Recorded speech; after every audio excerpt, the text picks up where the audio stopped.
असाधारण भाव कितने हैं? 5। कौन कौन से 5 हैं? थोड़ा जोर से बोलिए।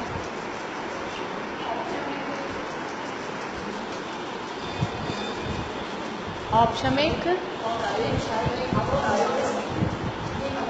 हमें नाम गिनाने अलग से, केवल सूत्र नहीं।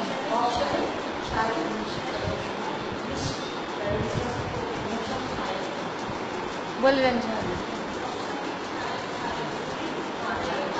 हाँ बोलिए, बोलेंगे आप?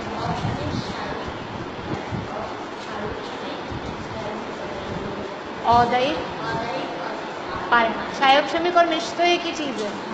बोलिए।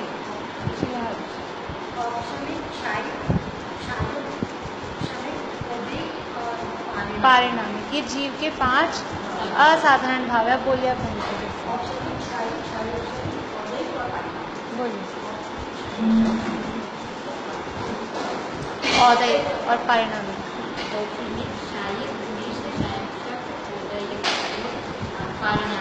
हाँ, मिश्र और क्षायोपशमिक एक ही चीज, एक ही। हाँ बोल सकते हैं, लेकिन क्षायोपशमिक बोलना ज़्यादा अच्छा है, क्योंकि क्षायोपशमिक, हाँ, लेकिन पता रहना चाहिए कि मिश्र का अर्थ ये है। कहीं मिश्र बोला जाए तो क्षायोपशमिक भाव, हाँ कहीं आपको लिखा हुआ मिल जाए, कहीं पूछ लिया जाए। औपशमिक भाव के कितने भेद हैं? बोलिए हम साहब, औपशमिक भाव के कितने भेद हैं?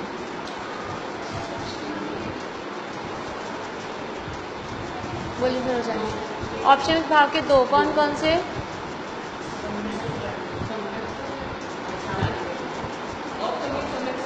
औपशमिक, सम्यक और औपशमिक वर्ड उसके आगे लगेगा। क्षायिक भाव के कितने भेद हैं? 2। क्षायिक भाव के, बोलिए। 9। कौन बोलेंगे? बोलिए।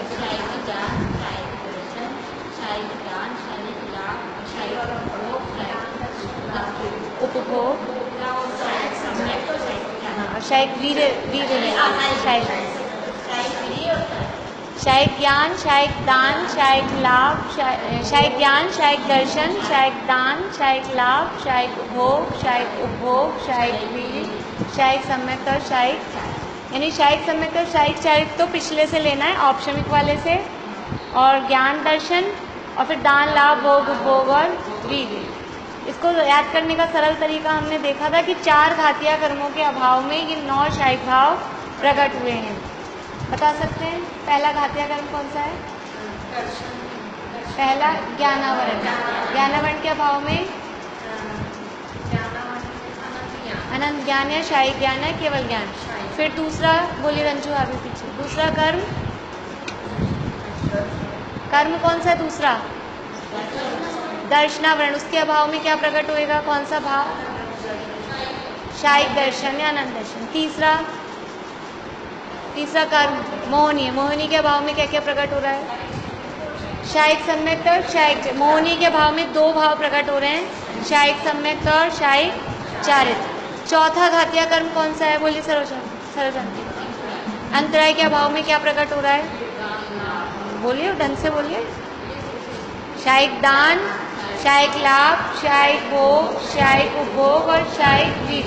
ये 5 भाव ये अंतराय के अभाव में प्रकट हो रहे हैं। तो 4 घातीय कर्मों के आधार पर भी हम याद कर सकते हैं कि अंतराय कर्म के जो 5 भेद हैं उसमें से अंतराय हटा के और क्षायिक लगाना है, तो वो 5 तो ये हो जाएंगे। ज्ञानावरण के अभाव में अनंत क्षायिक ज्ञान, दर्शनावरण के अभाव में क्षायिक दर्शन, और मोहनीय के अभाव में 2 प्रकट हो रहे हैं, क्षायिक सम्यक और क्षायिक। तो 4 तो ये 3 कर्मों में हो गए, और अंतराय कर्म के अभाव में 5। जैसे आपको याद हो, चाहे सूत्र से याद है तो बहुत ही अच्छी बात है, और बिना सूत्र के याद करना है तो इस तरह से याद कर सकते हैं 4 घातीय कर्मों के। अब हम आगे बढ़ेंगे। ये हमारा पूरा हो गया था क्षायिक भाव। आज क्षायोपशमिक भाव स्टार्ट करते हैं, फिर लेंगे। आप थोड़ा पढ़ के देख लेना। औपशमिक सम्यक और औपशमिक चारित्र। औपशमिक भाव के 2 भेद हैं, औपशमिक सम्यक और औपशमिक चारित्र। जो सूत्र दिया है ना, सम्यक तो चारित्र। क्षायोपशमिक भाव किसे कहते हैं वो हमने देख लिया था। इसके ये 9 भेद हैं। बाकी इसमें से ही पढ़ा था, आप थोड़ा पढ़ के देख लीजिएगा क्योंकि 2-3 दिन वही चल गया था, फिर वही चल जाएगा। थोड़ा सा आगे बढ़ जाते हैं हम। भाई कर्म का पूरा नाश होना है, यानी ज्ञानावरण कर्म का पूरा नाश हो जाएगा तो क्या प्रकट होगा? शायिक ज्ञान। दर्शनावरण कर्म का पूरा नाश हो जाएगा, शायिक दर्शन। मोहनीय कर्म का पूरा नाश हो जाएगा तो मोहनीय कर्म के 2 भेद हैं, दर्शन मोहनीय और, तो दर्शन मोहनीय का पूरा नाश होने पर क्या प्रकट होगा? दर्शन मोहनीय, शायिक सम्यक। दर्शन मोहनीय का नाश होने पर क्या प्रकट होगा? शायिक सम्यक। और चारित्र मोहनीय का शायिक और अंतराय कर्म का पूरा अभाव हो जाएगा तो शायिक दान, शायिक लाभ, शायिक भोग, शायिक, बस वही है। बाकी इसमें थोड़ा सा वो राजवाटिक के आधार पे बताया था अनंत भगवान के कैसा लाभ है, कैसा भोग है, कैसा उपभोग है, किस तरह का है, वो इसमें से आप पढ़ के देख लीजिएगा, वही बात है। अब अपन आगे चल रहे हैं शायोपशमिक भाव। शायोपशमिक किसे कहते हैं? शायोपशमिक शब्द में कितने शब्द मिले हुए हैं?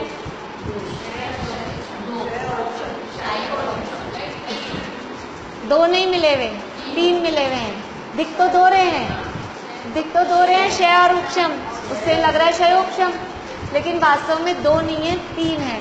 शय, उपशम और उदय, 3 शब्द इसमें मिले हुए हैं। आज भी अपने मुझे भी याद नहीं कर रहा, जल्दी में आती हूँ, इसकी ज़रूरत पड़ेगी बहुत ज़्यादा। बोर्ड और ये बोर्ड भी थोड़ा ऐसे ही है कि सब साफ भी नहीं होता अच्छे से। इसको काला काला है सफ़ेद पुतवा लेना, तो इसी को बना लिया अपन तो बोर्ड, तो उससे क्या फ़र्क पड़ता है? वो तो फ़र्क तो कुछ नहीं पड़ता। हाँ, वो तो या तो वाइट पेंट हो जाए या ब्लैक पेंट हो जाए, तो चॉक से करेंगे, वाइट से पर आज तो चलो मैं चला लेती हूँ काम थ्योरी में, पर फिर इसकी ज़रूरत पड़ेगी नेक्स्ट पीरियड में, क्योंकि इससे बहुत जल्दी समझ में आ जाएगा। आप लोगों में मुंह से बोलूँगी ना, क्योंकि इसमें देशघाती, सर्वघाती है, वो सब फिर से आने वाला है, तो वो ऐसे नहीं समझ में आएगा जल्दी से। देखिए, शायोपशमिक भाव किसे कहते हैं? हमने थोड़ा सा परिभाषा समझी थी, बोलिए आशा आंटी, शायोपशमिक भाव किसे कहते हैं? कुछ भी शायोपशमिक भाव से आप क्या समझते हैं? जो भी हमने अभी पहले सामान्य स्वरूप समझा था ना 5 भावों का, तो शायोपशमिक भाव किसे कहेंगे?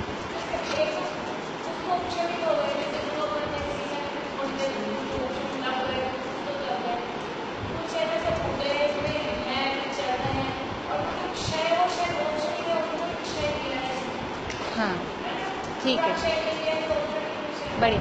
यानी कुछ कर्मों का तो उपशम है, कुछ कर्म तो दबे हुए हैं, कुछ कर्म उदय में भी हैं, और कुछ कर्म ऐसे हैं जो यद्यपि सत्ता में से नाश नहीं हुए, लेकिन अभी क्योंकि वो प्रकट नहीं होंगे इसलिए उनको नाश कह दिया।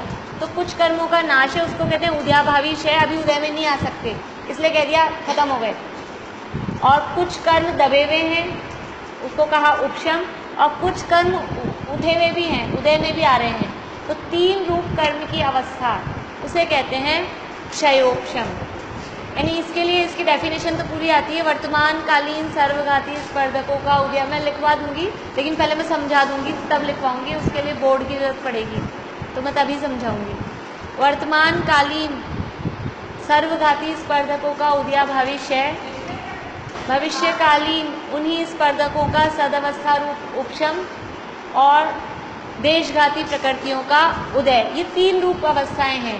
क्षय भी हो रहा है। क्षय का मतलब यहाँ क्या समझना है? क्षय का मतलब सर्वथा क्षय नहीं है। क्षय का मतलब है अभी उदय में नहीं आ पा रहे, बस उसी को कह दिया क्षय।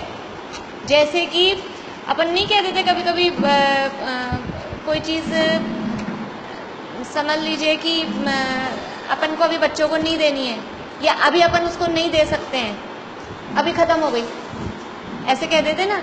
यद्यपि रखी है लेकिन अभी अपन उसको दे नहीं सकते जिस रूप में देना चाहिए, वो रूप अपने यहाँ पे अपने पास टाइम नहीं है, या अभी अपन ऐसे कैसे उसको नहीं दे सकते। एक नहीं है यहाँ पे, वैसे क्षय और उपशम एक नहीं होता, और यहाँ पे भी अलग अलग है। यहाँ पे भी थोड़ा फर्क है, नहीं एक अर्थ नहीं, थोड़ा सा फर्क है, उसको अपन समझेंगे थोड़ा सा उदाहरण से। देखो, उपशम मतलब इसमें क्या है कि अलग अलग टाइप के कर्म होते हैं। कुछ कर्म अभी उदय में आ रहे हैं, कुछ कर्म भविष्य में उदय में आएंगे। तो जो अभी उदय में आने वाले कर्म थे उनको उदय में नहीं आने दिया। जैसे अपन ने उस दिन पढ़ा था, समझा था ना, वो एक लाइन बनाई थी, बीच में गैप कर दिया था। कौन कौन लोग थे उस दिन? देखा था कि कुछ कर्म अपन ने ऊपर भेज दिए थे, कुछ पहले आ गए थे, बीच में थोड़ा गैप पड़ गया था, ऐसी स्थिति हुई थी। तो ऐसे ही जो कर्म अभी उदय में आने वाले थे अपने, उनकी शक्ति इतनी कम कर दी, इतनी कम कर दी कि वो जो फल आना चाहिए था, जैसे ऐसे होता है अपने चाशनी का बर्तन हो, चाशनी की कढ़ाई है, अब वो चाशनी कढ़ाई ऐसे ही छोड़ देंगे तो चींटियाँ आ जाएगी बहुत सारी। तो क्या करते हैं अपन, उसमें इतना सारा पानी भर देते हैं कि उस जो चाशनी की शक्ति है, जो मिठास है, वो खत्म। अपन उसमें पानी भर के रख देते हैं। मान लो अभी नहीं मांझ रहे हैं अपन, रखना है अपने को, तो उसमें पानी भर देंगे, तो उस चाशनी की जो चीनी की जो शक्ति है मिठास की, वो खत्म हो जाती है, फिर वो मीठापन नहीं रहता, फिर चींटियाँ नहीं लगती उसमें। और ऐसे अपन छोड़ दो तो चींटियाँ लग जाएंगी सारे में। तो ऐसे ही वो जो कर्म अभी उदय में आने वाले थे, वो अभी उदय में आने वाले कर्मों को हमने अपने परिणामों के द्वारा, विशुद्ध परिणामों के द्वारा उनकी शक्ति को इतना कम कर दिया कि वो कोई फल देने लायक रहे ही नहीं। मतलब जो मिठास जैसे उसमें होनी चाहिए थी, ऐसे चाशनी की कढ़ाई बहुत अच्छी, मतलब कभी कभी अपन ऐसा भी करते हैं, उसमें दूध डाल के दूध ही मीठा कर लेते हैं, अगर इतनी ज़्यादा चाशनी चिपकी हुई हो तो मीठा हो जाता है दूध, पूरा 1 गिलास दूध। तो वो जो उस चाशनी की इतनी शक्ति थी कि 1 गिलास दूध को मीठा कर दे, वो हमने इतना सारा पानी उसमें डाल दिया कि वो मिठास उसकी खत्म हो गई। ऐसे ही वो जो कर्म अभी फल देने वाले थे हमको, वो कर्म फल देने वाले थे जिस भी रूप में, अच्छा या बुरा, शुभ या अशुभ, जो भी, लेकिन हमने अपने परिणामों के निमित्त से उसकी शक्ति को अभी खत्म कर दिया। तो उसको कहते हैं, हाँ, समता भाव या शुद्ध परिणाम का मतलब भी आत्मा की तरफ उपयोग लगा, समता भाव भी कह सकते हैं उसको। तो हमने अभी जैसे हम नहीं, थोड़ा सा फर्क है उसमें, दबने में तो दब रहे, इसमें शयोपशम में कौन से कर्म दब रहे हैं? भविष्य में आने वाले, वर्तमान में आने वालों का तो कर रहे हैं हम उदय के अभाव रूप क्षय। अभी उदय में नहीं आ पा रहे इसलिए उसी को कह दिया क्षय। अभी उदय में नहीं आ पा रहे इसलिए कह दिया खत्म हो गए। अभी नहीं आ पा रहे ना, जैसे कि अभी घर में कोई पूछे, कोई कि आप हैं क्या घर में, वो तो नहीं है, तो क्या आप हो ही नहीं क्या? सत्ता से ही नहीं है क्या? लेकिन वहाँ नहीं है ना अभी, इसलिए वो नहीं है। ऐसे ही जो कर्म अभी उदय में नहीं आ रहे, इसलिए कह दिया नहीं है, खत्म, अभी नहीं उदय में आ रहे। कर्म तो है लेकिन अभी उदय में नहीं आ रहे, अभी उदय में नहीं आ रहे, उसको कहा उदयाभावी क्षय। और भविष्य में कोई कर्म उदय में आने वाले थे, उनको हमने वहीं स्टैचू बना दिया, स्टैचू रुक जाओ, हाँ, तो उसको वहीं रोक दिया, वो कहलाएगा सदवस्था रूप उपशम। ये परिणामों के निमित्त से, परिणामों के निमित्त से भविष्य में आने वाले कर्म रुक जाते हैं थोड़ी देर, नहीं संक्रमण नहीं, वो जैसे है, स्टैचू बोलते हैं ना अपन, जैसे हो ऐसे होता है, ऐसे ही रुक जाएंगे। ये अपने करना क्या चाहिए कि देखो काम तो सब एक ही है, अब कौन कितना लीन हो पाता है, बात वो है। हम एक क्षण के लिए लीन हुए तो उपशम हो गया, फिर हम थोड़ा सा उपशम से तो वापस वो उठ खड़े होंगे, तो फिर हम थोड़ा ज़्यादा देर के लिए लीन हुए, 2 समय 3 समय, उदाहरण है ये बात, ऐसा नहीं होता एग्जैक्ट, तो समझ लो क्षयोपशम हुआ, और ज़्यादा देर के लिए लीन हो गए पूरे अंतर्मुहूर्त के लिए, तो कर्म का क्षय हो गया। काम एक ही करना है, लेकिन आपकी लीनता, वो चाशनी की गाढ़ापन कितना है, वो डिपेंड करता है कि कितनी गाढ़ी, मतलब समझ रहे, मतलब लीनता की वो जो हाँ, जैसे हम सब पूजा कर रहे हैं, सब आप लोग पूजा करके आए नीचे और सब एक ही पूजा बोल रहे हैं मान लीजिए, लेकिन किसका उपयोग कितना लग रहा है, किसका उपयोग आने जाने वालों पे लग रहा है, होता है कि नहीं? पूजा कर रहे हैं तो सारे टाइम को शुभ भाव होता है कि पूरा आधा घंटा भी मान लो लगे मिनिमम, तो आधा घंटे तक किसी का उपयोग किसी की साड़ी में चल जाता है, किसी का उपयोग कौन है उसमें चल जाता है, किसी का उपयोग ये चंदन ये खत्म हो गया, ये अक्षत मतलब इसी में चल जाता है, ऐसे ऐसे। अब किसी का उपयोग इसमें क्या शब्द लिखे हैं उसके भाव में चला गया, तो वो भाव में गया वो तो 1-2 सेकेंड मिनट, और बाकी टाइम कभी इधर कभी उधर, कभी पन्ना पलट रहे, कभी गर्मी लग रही है, कभी लाइट नहीं आ रही, इधर उधर उपयोग जाता है कि नहीं जाता? तो वो हमारा किस तरह से उपयोग, परिणाम कैसे हो रहे हैं, उस हिसाब से वो कर्मों में अपने आप चलता है। और वो हमारे, हम कहें कि क्या करना है तो हमको पता भी लग जाता है कि क्या करना है, तो भी हम कहाँ कर पाते हैं। जितनी हमारी स्थिरता होती है उस हिसाब से होता है, हमको पता है भी उपयोग यहाँ लगाना है पूजा में, फिर भी भटकता है कि नहीं भटकता है। सामूहिक करेंगे तो कोई गलत गा रहा है, कोई सही गा रहा है, उसमें उपयोग जाएगा। अकेले करेंगे तो अलग अलग टाइप से उपयोग जाएगा, भटकता है उपयोग। ये हमारी कमजोरी है। तो हम अपने इसीलिए बदल बदल के पूजा करने का विधान अपने यहाँ करते हैं कि इसमें उपयोग लगा रहे, क्योंकि जो याद होती है वो तो कब चालू होती है और कब खत्म होती है पता ही नहीं चलता। कभी तो जल चढ़ाया था, कब अर्घ हो गया, जयमाला पूर्णार्घम हो गया, पता ही नहीं चलता। इसलिए कहते हैं भी बदल बदल के करें तो पढ़नी पड़ेगी ना, वही तो याद नहीं होगी, तो उपयोग थोड़ा फिर उसमें लग सकेगा। ध्यान नहीं हुआ, वो अभ्यास होता है। वो उपयोग बदलने से फिर वो कर्मों में उससे फेरबदल होता है ना। अपना उपयोग किस तरह से लग रहा है उस हिसाब से कर्मों में उस ऑटोमेटिक चलता रहता है। कर्मों में अपने आप उस हिसाब से फेरबदल चलता रहता है, जैसा जैसा हमारा उपयोग लग रहा है। तो एक हो गया सदवस्था रूप, एक हो गया उदयाभावी क्षय, फिर दूसरा है सदवस्था रूप उपशम, और तीसरा होता है देशघाती प्रकृति, उसका हो जाता है उदय। यानी दो मतलब एक रूप में तो कर्म दबे हुए हैं और प्रकट नहीं हो रहे हैं, और कुछ कर्म उदय।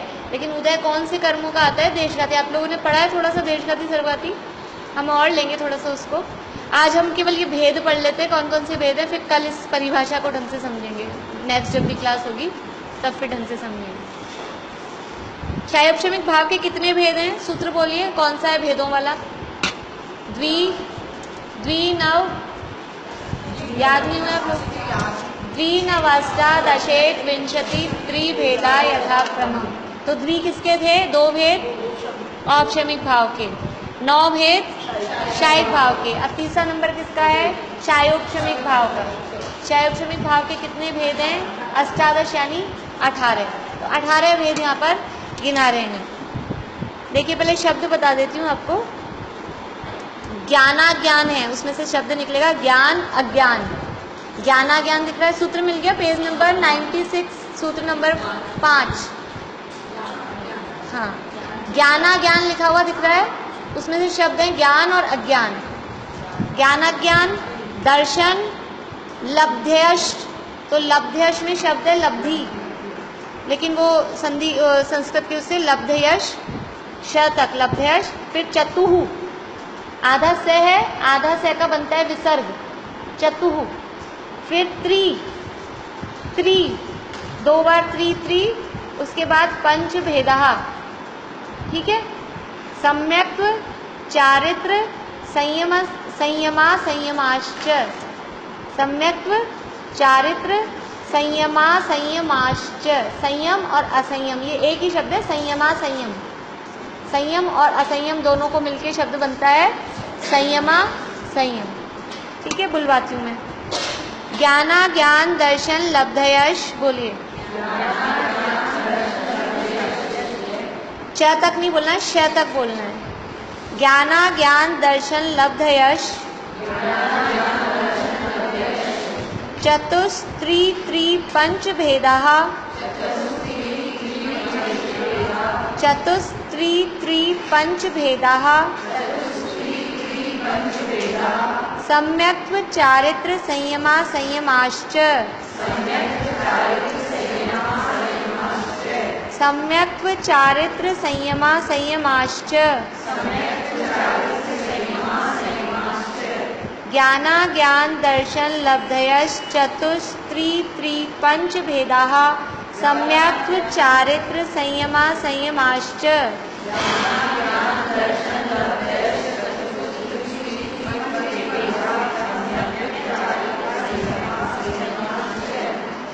ज्ञाना ज्ञान दर्शन लब्धयश्च चतुस्त्रि पंच भेदाः, बोलिए।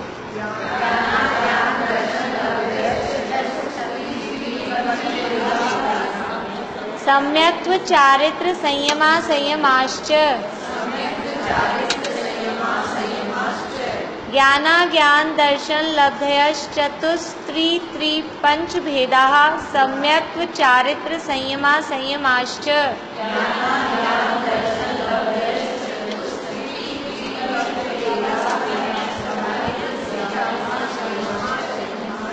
देखिए कैसे लगाना है, पहले तो बता दिए नाम, भेदों के जो नाम हैं उनके ग्रुप बता दिए।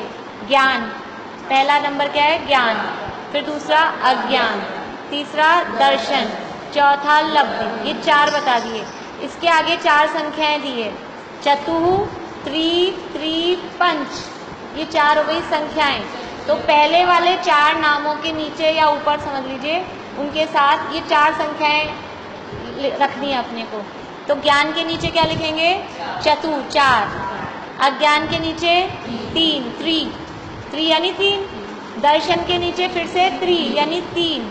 और लब्धि, लब्धियों के नीचे 5, ये 5। ये तो हो गई इनकी संख्याएं, यानी 4 ज्ञान, 3 अज्ञान, 3 दर्शन और 5 लब्धियां। कितने हो गए? 4 और 3 7 और 3 10 और 5 15 हो गए ये। अब कितने बचे 18 में से? 3। तो एक हो गया सम्यक, दूसरा हो गया चारित्र और तीसरा हो गया संयमा संयम। संयमा संयम एक शब्द है पूरा, सम्यक, चारित्र और संयमा संयम। अब यहाँ पे भी सम्यक है और औपशमिक भाव में भी सम्यक था, शायिक भाव में भी सम्यक था और यहाँ भी सम्यक है। तो ये सब एक से ही है कि सम्यक? तो यहाँ सम्यक के आगे क्या लगाएंगे? शायोपशमिक सम्यक, शायोपशमिक चारित्र और संयमा संयम। जहाँ पे भी अभी सम्यक और चारित्र शब्द आ रहे हैं उनके साथ वो जिस भाव वाले हैं वो भाव का नाम लगाना है हमको। बिना उस भाव के नाम के पता नहीं चलेगा कि कौन सा सम्यक है। जब औपशमिक भाव की बात चलेगी तो औपशमिक सम्यक, तो औपशमिक चारित्र। शायिक भाव की बात चलेगी तो शायिक सम्यक, शायिक चारित्र। अब यहाँ शायोपशमिक भाव की बात चल रही है तो शायोपशमिक सम्यक, शायोपशमिक चारित्र। लगाना तो इनमें भी चाहिए लेकिन इनमें नहीं लगाएंगे तो भी, लेकिन वो शायिक ज्ञान एक ही है, केवल ज्ञान। ये 4 हैं बचे हुए, इसलिए इनमें नहीं चलाएंगे तो भी, लगाएंगे तो भी समझ में आएगा। वैसे लगाना चाहिए लेकिन वो बड़ा हो जाता है ना ज़्यादा, इसलिए इसमें नहीं भी लगाएंगे तो चलेगा। लेकिन सम्यक और चारित्र तो सब में आ रहे हैं बिल्कुल एक से नाम, तो फिर उसमें नहीं लगाएंगे तो पता नहीं चलेगा कौन सा सम्यक और कौन सा चारित्र। देखिए सूत्र फिर से बुलवाती हूँ। ज्ञाना ज्ञान दर्शन लब्धयश्च चतुस्त्रि त्रि पंच भेदाः सम्यक्त्व चारित्र संयमा संयमाश्च।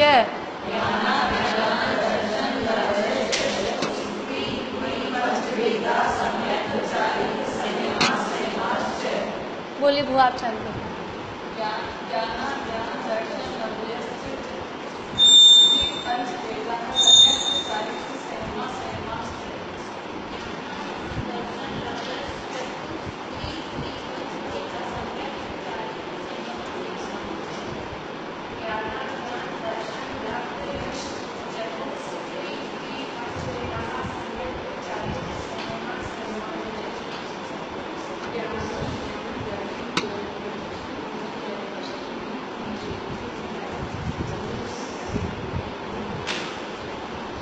बोलिए अलका भाई।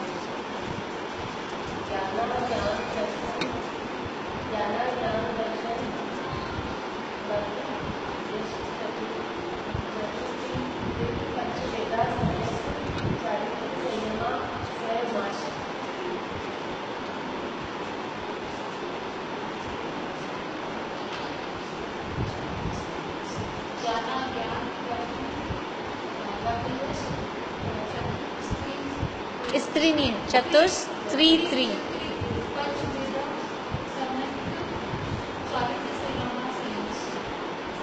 बोलो अंशिका।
बढ़िया। देखिए अगर इसको हम चतु तक बोल के रुक जाएंगे तो फिर स्त्री स्त्री हो जाएगा, स्त्री नहीं है, चतुस स्त्री स्त्री है ना। वो आधा जो स है वो विसर्ग का है, एक्चुअल में स्त्री शब्द नहीं है। आगे और आएंगे ऐसे, अभी अगले वाले में भी आएंगे और भी आगे ऐसे स्त्री स्त्री स्त्री आएंगे तो वो स्त्री हो जाएंगे सब, स्त्री नहीं है, स्त्री है। ठीक है, अर्थ समझ में आ गया। याद करने का तरीका है सरल की 4 ज्ञान, 3 अज्ञान, 3 दर्शन, 5 लब्धियां, शैवक्षमिक सम्यक, शैवक्षमिक चारित और संयमा संयम। यानी ग्रुप में याद कर लेंगे ना। ज्ञान तो ज्ञान कितने हैं? 4। ज्ञान कितने होते हैं? 4। ज्ञान तो 5 होते हैं। केवल ज्ञान को कहाँ ले लिया अपन ने? शायिक भाव में ले लिया। केवल ज्ञान को शायिक भाव में, जो शायिक भाव में चले गए वो शैवक्षमिक भाव में कैसे आएंगे? आ भी सकते हैं, आए भी हैं, लेकिन उसकी बात अलग है। 5 ज्ञान होते हैं। हमने ज्ञान पढ़े, कहाँ पढ़े 5 ज्ञान? कहाँ पढ़े? पहले अध्याय में पढ़े थे ना। अति शताब्दी मना पढ़े केवलानी ज्ञानम। तो ज्ञान 5 होते हैं। अभी हमको यहाँ 5 ज्ञान से भी काम नहीं चलेगा। उसके बाद में हमने एक सूत्र और पढ़ा था 30 नंबर का, मति शताब्दयो विपर्ययश्च। ये भी पढ़ा था ना। मति शताब्दी विपरीत भी होते हैं। तो ज्ञान हो गए 8। 5 तो मति शताब्दी मना पढ़े और केवल, और 3 ये और कुमति, कुश्रुत और कुअग्नि। अब यहाँ 8 ज्ञानों में से हिसाब चलेगा। तो 8 में से 7 यहाँ ले लिए, मतलब 5 ज्ञान और 3 अज्ञान बोलते हैं। उनको अज्ञानी बोलते हैं, ज्ञान नहीं है वास्तव में, अज्ञानी है। 3 अज्ञान यहाँ यूँ लिए। तो 5 ज्ञानों में से केवल ज्ञान, क्योंकि शायिक भाव में चला गया। केवल ज्ञान कभी भी शायोपशमिक रूप नहीं होता कि कुछ तो केवल, देखिए जो अपना गुण है ना, केवल ज्ञान जो जीव का स्वभाव है, जो जीव का गुण है, वो तो कहलाएगा शायोपशमिक। हमने बताया था जीव में होता है औदयिक, औपशमिक, और कर्मों में क्या होता है? उदय, उपशम, शय, शय। ये कर्मों में हो रहा है, और जीव में औदयिक, औपशमिक, ये भाव हो रहे हैं। तो ज्ञानावरण कर्म का हुआ शय, तो जीव में कौन सा भाव प्रकट हुआ? केवल ज्ञान शायिक भाव। केवल ज्ञान शायिक भाव हुआ। अब ज्ञानावरण कर्म का शयोपशम होता है क्या कभी? सॉरी, केवल ज्ञानावरण कर्म का शयोपशम होता है क्या कभी? केवल ज्ञानावरण कर्म का कभी शयोपशम नहीं होगा। उसका क्षय, या तो उसका उदय ही होगा, या उसका, अभी केवल ज्ञानावरण कर्म का पूरा उदय चल रहा है हमारे, तो हमको केवल ज्ञान प्रकट नहीं। केवल ज्ञानावरण, 5 ज्ञानावरण है, पढ़ लिया अपने कर्म। मति ज्ञानावरण, जो 5 ज्ञान है वही उसके आवरण है। मति ज्ञानावरण, शुद्ध ज्ञानावरण, अवधि ज्ञानावरण, मनपरे ज्ञानावरण। और तो अभी केवल ज्ञानावरण कर्म का हमारे क्या चल रहा है? पूरा उदय चल रहा है। अगर उसका उपशम होता, केवल ज्ञानावरण कर्म का उपशम होता तो क्या होता? केवल ज्ञान प्रकट, आधा नहीं पूरा केवल ज्ञान प्रकट होता अंतर्मूर्त काल के लिए, क्योंकि उसका टाइम पीरियड अंतर्मूर्त है। तो अंतर्मूर्त काल के लिए तो हम भगवान बन जाते, केवल ज्ञान होते भगवान। हाँ, उपशम होता तो हम इमेजिनेशन, कल्पना कर रहे हैं कि हो जाए तो लेकिन ऐसा कभी पॉसिबल, केवल ज्ञानावरण कर्म का कभी भी उपशम नहीं होता। वरना थोड़ी देर के लिए तो वो दब जाएगा, थोड़ी देर के लिए हम केवल ज्ञानी हो जाएंगे, फिर वापस से शयोपशम ज्ञानी हो जाएंगे। ऐसा तमाशे जैसी चीज भगवान, हाँ, ऐसा नहीं होता। अभी अवधि ज्ञानावरण और मनपरे ज्ञानावरण का क्या चल रहा है हमारे?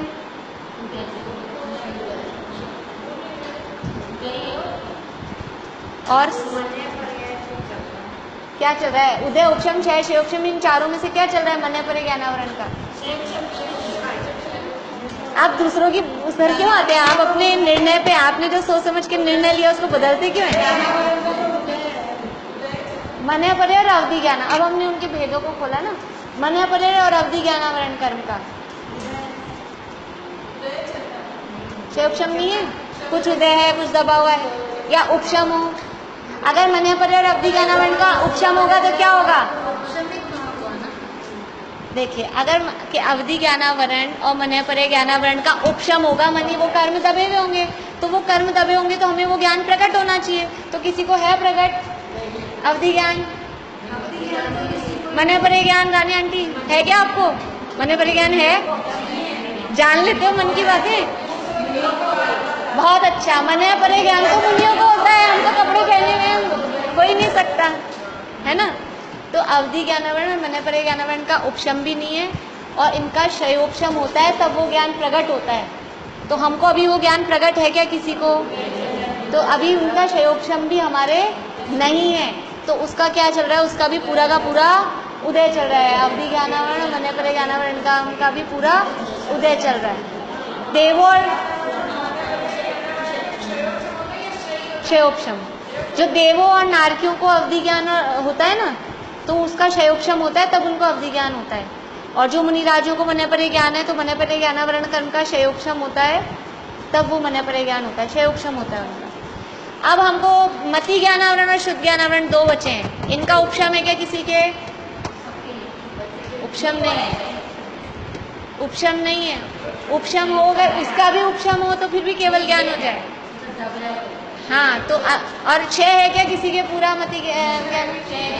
क्षयोपशम कैसे थे? क्षयोपशम कैसे है उसको भी हम ऐसे समझते हैं, मति ज्ञानावरण और शुद्ध ज्ञानावरण तो हमारे प्रकट है, तो उसका क्षय बोलो। क्षयोपशम क्यों बोल रहे हैं? क्षय ही है मति ज्ञानावरण शुद्ध, ऐसा नहीं है, पूर्ण क्षय नहीं, वो तो अभी कू है हम ना, वो तो अलग ही बात है। अभी कॉमन रूप से हम मति ज्ञान शुद्ध ज्ञान बोलेंगे उसको। आपको कन्नड़ आती है बुआ? तो मति ज्ञानावरण कर्म का क्षय होता है, आपको सारी भाषाएं आनी चाहिए जितनी है, क्योंकि मति ज्ञान में जानी जा सकती है ना भाषाएं। तो अभी हमको कन्नड़ नहीं आती, तमिल नहीं आती, मलयालम नहीं आती, उर्दू नहीं आती, और कौन कौन सी होती हैं, उड़ीसा वाली, बंगाली नहीं आती, हिंदी पूरी नहीं आती, प्राकृत नहीं आती, संस्कृत नहीं आती, इंग्लिश भी टूटी फूटी काम चला हुआ आती है, वो भी कहाँ आती है।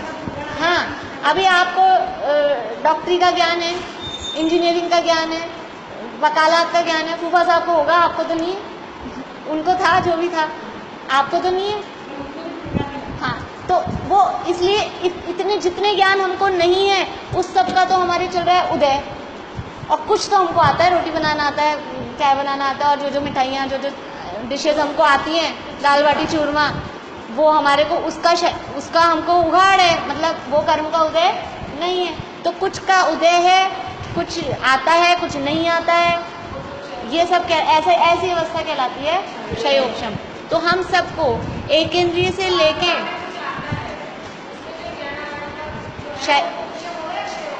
उसको बोलेंगे क्षयोपशमी, उसको बोलेंगे क्षयोपशमी, यानी कुछ प्रकृतियों का उदयभावी क्षय, उस ज्ञान को ढकने वाली प्रकृतियों का उदयभावी क्षय भी है, सदवस्था रूप उपशम भी है। और उसमें भी एकदम हर चीज, देखो कोई भी व्यक्ति कितना ही बड़ा से बड़ा, चाहे खाने बनाने की बात हो, चाहे डॉक्टर हो, चाहे इंजीनियर हो, वो परफेक्ट नहीं कह सकता 100% की सब कुछ मुझे आता है, ऐसा नहीं हो सकता। चाहे साइंटिस्ट हो बड़े से बड़ा, जिसने बल्ब का आविष्कार किया, वो बल्ब वाले में उसका दिमाग चल रहा था, उसका दिमाग एरोप्लेन में नहीं चल रहा था। जिसने एरोप्लेन का किया, उसका दिमाग समझ लो रेडियो में नहीं चल रहा था। हाँ, मल्टी भी हो तो भी होल, यानी जितना मति शुद्ध ज्ञान का जितना है उतना नहीं हो सकता है, उतना नहीं हो सकता है। इसलिए वो सबको क्षयोपशम चलता है, कुछ उदय, कुछ उपशम, इस तरह का। तो मति ज्ञान और शुद्ध ज्ञान का हमारे क्या है, अभी मति ज्ञानावरण और शुद्ध ज्ञानावरण का क्षयोपशम है। तो ये 4 ज्ञान है, 4 ज्ञान कहलाते हैं क्षयोपशमिक ज्ञान। क्योंकि यद्यपि अभी हमारे अवधि ज्ञान और मनपरे ज्ञान का प्रकट नहीं है, लेकिन हमारे जैसे संसारी जीवों के प्रकट हो जाता है। मनुष्य और तिर्यंचों में भी हो जाता है, और देवों और नारकियों में तो होता ही होता है, इसलिए वो ज्ञान भी क्षयोपशमिक ज्ञान है। तो यहाँ ज्ञान लिए 4 ज्ञान, ये चारों ज्ञान कहलाते हैं क्षयोपशमिक ज्ञान। मति ज्ञान, श्रुति ज्ञान, अवधि ज्ञान और मनपरे ज्ञान, ये 4 ज्ञान कहलाते हैं क्षयोपशमिक ज्ञान। कहीं भी आपको ये शब्द मिल जाएंगे, क्षयोपशमिक ज्ञान, मतलब ये है कि मति ज्ञान, शुद्ध ज्ञान, और जिसको अवधि मनपरे हो सकता हो उसको वो, बाकी मति शुद्ध ज्ञान सबको है, निगोदिया से लेके, पेड़ पौधों से, एक इंद्रिय से लेके, सैनी, पंचेंद्रिय, मनुष्य, देव, नारकी, तिर्यंच, सबको ये क्षयोपशमिक मति शुद्ध ज्ञान तो है ही है। और अवधि ज्ञान और मनपरे ज्ञान अपनी अपनी योग्यता के हिसाब से हो जाते हैं। तो ये हो गए 4 ज्ञान। इसके बाद में है 3 अज्ञान, कुमति, कुश्रुत और कुअ। ये भी मति ज्ञानावरण, श्रुत ज्ञानावरण, अवधि ज्ञानावरण कर्म के क्षयोपशम से होते हैं। जैसे अभी हमारे कौन सा ज्ञान है, हमारे वास्तव में मति ज्ञान नहीं है, हमारे कुमति ज्ञान है, क्योंकि मिथ्या दर्शन के साथ है ना। मिथ्यात्व के साथ होने वाले मति, श्रुत और अवधि ज्ञान को कुमति, कुश्रुत और कुअवधि कहते हैं। और सम्यक के साथ होने वाला मति, श्रुत, अवधि ज्ञान वो मति, श्रुत, अवधि या सुमति, सुश्रुत, सु लगा देते हैं, नहीं तो सिंपल मति, श्रुत, अवधि भी उनको कहते हैं। तो अभी हमारे अगर मिथ्यात्व है तो कुमति, कुश्रुत ज्ञान है, और यदि कोई सम्यक दृष्टि है, ये सब अपनी अपनी जान लें तो उनके मति, श्रुत ज्ञान है। इस तरह से ये 4 ज्ञान और 3 अज्ञान, ये हो गए शैवक्षमिक। अब है 3 दर्शन। दर्शन कौन से हैं? बहुत बढ़िया। चक्षु दर्शन, अचक्षु दर्शन, अवधि दर्शन और केवल दर्शन। याद है अंशिका? 4 दर्शन बोलो कौन कौन से हैं?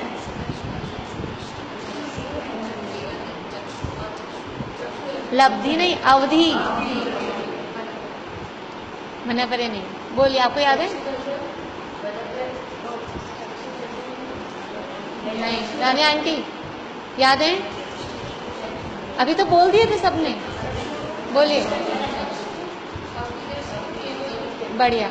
चक्षु दर्शन, अचक्षु दर्शन, अवधि दर्शन और केवल दर्शन। मना परे दर्शन नहीं होता, इसमें नहीं लिख रहा।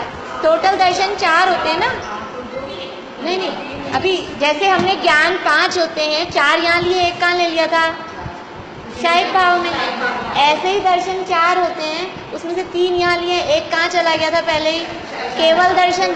वो केवल दर्शन ये दर्शन वाला भेद था, जो केवल दर्शन लिया ना हमने, तो वो केवल दर्शन, इसका दर्शन, केवल दर्शन नाम है ना, चक्षु, अचक्षु, अवधि और केवल। तो केवल दर्शन तो चला गया शायद भाव में, बाकी बचे कितने? चक्षु दर्शन, अचक्षु दर्शन और अवधि दर्शन। ये तीनों हैं शैवक्षमिक भाव के भेद। इनकी डेफिनेशंस लिखाई थी मैंने, शायद लिखी है आप लोगों के पास? नहीं लिखी? मैंने और उसमें भी लिख दी है, मैं फिर से लिखा दूंगी, अभी तो टाइम, हाँ नहीं, पढ़ाई तो है, पहले अपने छड़ाला में भी आई, अभी भी इन दिनों भी आई थी। सामान्य रूप से मैं बता देती हूँ कि लिखाने का टाइम बचा नहीं है। चक्षु दर्शन किसे कहते हैं, चक्षु दर्शन किसे कहते हैं?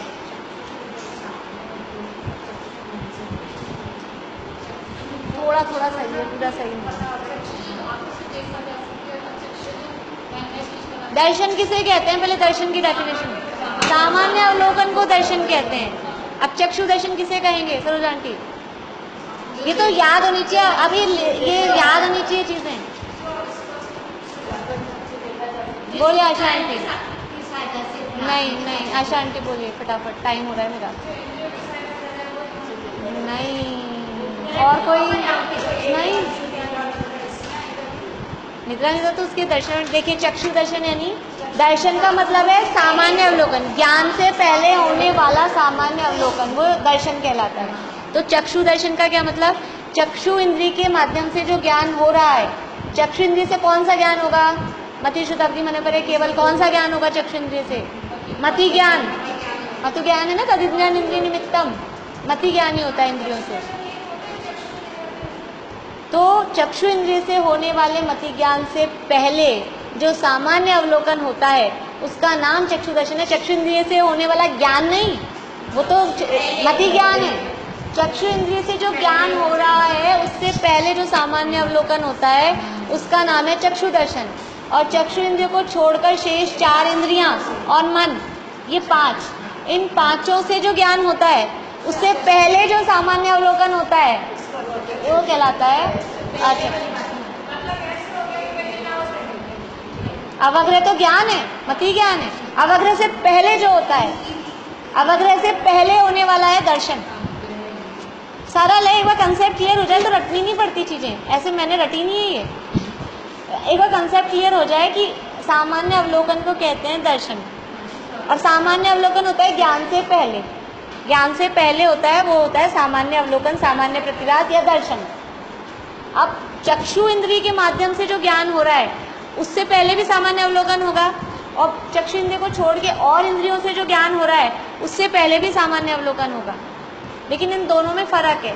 चक्षु इंद्रिय से फर्क मतलब इन दोनों के लिए अलग अलग दर्शनोपयोग बताए गए हैं।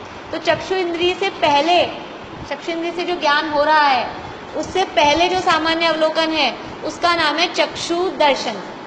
और चक्षु इंद्रिय को छोड़कर शेष 4 इंद्रियों से जो ज्ञान हो रहा है उससे पहले जो दर्शनोपयोग या सामान्य अवलोकन हो रहा है उसका नाम है अचक्षु दर्शन। उदाहरण नहीं बनता दर्शनोपयोग का, उदाहरण नहीं बनता दर्शनोपयोग का, बस इतना फर्क है चक्षु इंद्रिय शेष 4 इंद्रियों से अलग है, क्योंकि चक्षु इंद्रिय बिना टच किए जानती है, हमें पकड़ में ही नहीं आता। दर्शनोपयोग हमारे पकड़ में नहीं आता, हमारे अवग्रही पकड़ में नहीं आता, वही पकड़ में आ जाए तो बड़ी बात है, अवग्रही पकड़ में नहीं आता। तो वो तो पर ये होता है कि जब भी ज्ञान होता है उससे पहले एक सामान्य अवलोकन रूप दर्शन, ये प्रोसेस है, बिना दर्शन के ज्ञान नहीं होता। वो दर्शन का मतलब आंखों से देखना नहीं, दर्शन का मतलब है सामान्य अवलोकन, महसूस करना भी नहीं, वो एक सत्ता मात्र जानना कि बस है ऐसा कुछ दिख जाए, हमारे पकड़ में नहीं आता। हमारा जो भी पकड़ में आएगा ना वो अवग्रह होगा या फिर इहा हवा यही होगा, दर्शन हमारे पकड़ में नहीं आता। लेकिन उदाहरण के लिए ऐसे कहते हैं जैसे टीवी की स्क्रीन है, ब्लू ब्लू दिख रही है प्लेन, मतलब तो वो दर्शन हो गया, फिर उसमें चित्र आने लग गए, वो ज्ञान। ये उदाहरण बनाए जाते हैं लेकिन वास्तव में वो उदाहरण ही है, क्योंकि दर्शन ये केवल ज्ञान गम्य है एक्चुअल में, इसका उदाहरण बनाया नहीं जा सकता। अभी तो सामान्य प्रतिभास दर्शन को ही बोलते हैं, सामान्य अवलोकन, सामान्य प्रतिभास, निराकार उपयोग या दर्शन, हाँ सामान्य अवलोकन।